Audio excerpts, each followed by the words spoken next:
Welcome back to Layout, everyone. I know it's been a couple months since the last layout update, but I've gotten a lot of small projects done around the layout. And starting with these Tigons, I finally got the inside of them painted. So they're done. I can finally add them back to the pool cars to be used on the layout. The project I've gotten done over these past couple months is fixing these Atlas flat cars, 89-foot flat cars. They had an issue where the trucks were too low and they would scrape on the bottom of the flat car and rub the paint away, and then they would short out eventually. So I was able to raise the trucks up away, get the couplers at the right height, and then paint back over where the trucks had rubbed away the paint. So now I can use these cars again, and I shouldn't have any issues with them. Another small project that I worked on was putting glass in each one of these cars. In each caboose I had some extra plastic laying around that I cut up and glued inside each one of them. So now they all have glass inside of them. And then the Norfolk Southern one, I went through and I weathered the wheels and then added safety striping to it to bring it up to more in line with some of my other cars. Another one of the cars I weathered this past month was my EGSX car. So on this side, I just did grime and did some of the scrape marks following prototype photos. And then on the other side, I found one prototype where the paint had completely chipped away on the car. So I just took a sponge and was able to just dab paint on to make it look like it's been scraped away. Second car that I weathered this past month was this NOKL car. And so on this side, it's already a prime for grime. On this side, didn't really do much, just basic dirt, wheels, couplers. And then on the other side, I followed prototypes of the rust pitting on the doors, rust pitting on the sides of the car. This one that I chose also had the double safety striping on each end of the car, so I added that as well.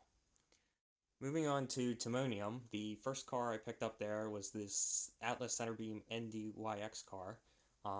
This car, along with the TR car, I also picked up. They were both weathered by the previous owner, so I've already gone through and redone the weathering to my liking. And it's hard to see on this car, but I just added a little bit of rust, just on the tops of it. Added safety striping, all basic stuff done to that car.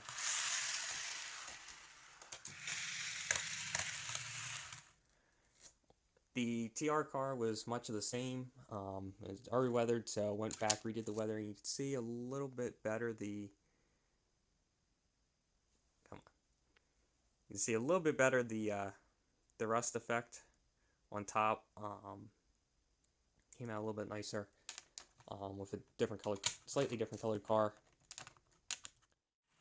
Moving on to more cars I picked up from Timonium. Picked up the 68-foot exact rail BNSF gondola. I also picked up a Walther's Mainline CORE 68-foot gondola, along with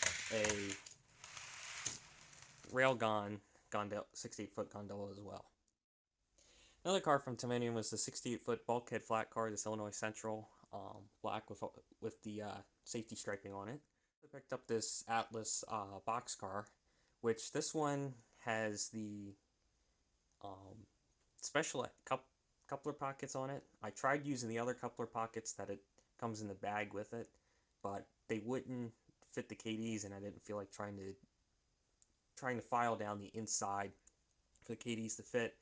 So I used the ones that were on the car already and then just cut the sides of the KDs off, and it seems to work pretty well. It's not perfect, but it was probably the easiest way of getting the coupler to fit.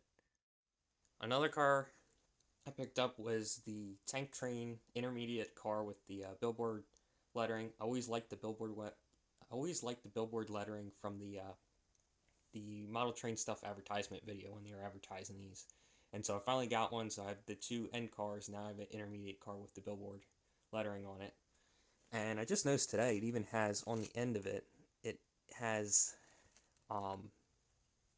a special placard for the talking about the hoses, the chemicals in the hoses.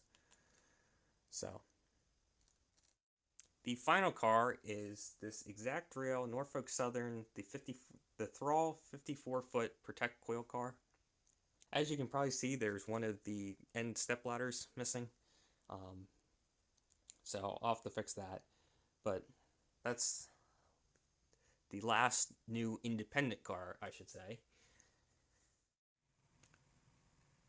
So the last new set of cars that I bought is the Bowser Triple Crown cars. One of the guys at the train club was selling a whole set of these, so I bought the whole set. It has 6 NS Triple Crowns and then 4 Schneiders.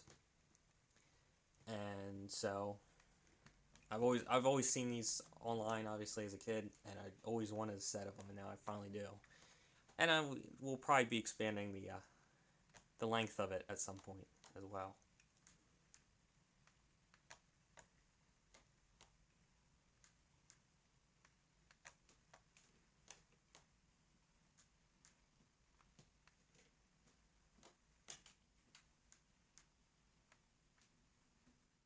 So one addition to the layout room is I've now added this Trains Magazine Railroad Family Tree to the wall.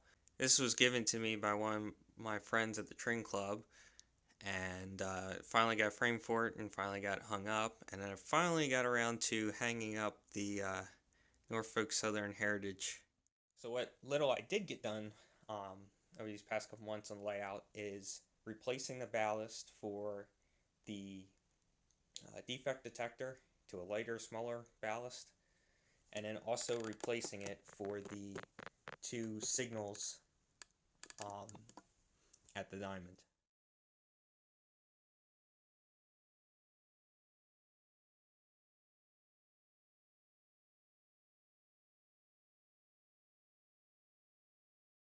So that's all for this month. I got some little projects planned for over the next couple weeks to try to get done, but we'll have to see if anything major gets done in layout. I wouldn't anticipate it for quite a while. So.